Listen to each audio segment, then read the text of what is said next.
որ մի կողմից Եվրոպական միությունը եւ Միացյալ Նահանգները իսկապես հետաքրքրված են տարածաշրջանում կարգավորմամբ, ասեմ ավելին իմ կարծիքով տարածաշրջանում կարգավորմամբ այս փուլում հետաքրքրված է նաեւ Թուրքիան, Իրանի Իսլամական Հանրապետությունը այսպես շատ երկակի մոտեցում ունի, ինչպես շատ հաճախ է այդ պետության պարագայում դարինում, մի կողմից նախագահի ադմինիստրացիան կարծես կողմնակից է եւ ողջունում է, մյուս կողմից գերագույն հոգեվոր առաջնորդի ուրեմն շրջանակներից մենք մի փոքր այլ իհարկե հայտարարություններ ենք տեսնում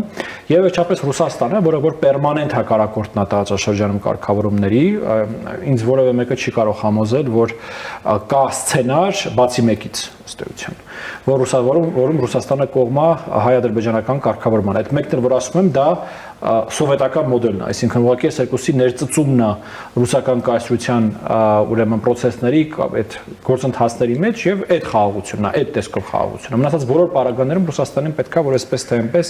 թե հայ-ադրբեջանական եւ թե որպես դրա հետևանք հայ-թուրքական կոնֆլիկտը լինեն մնայուն։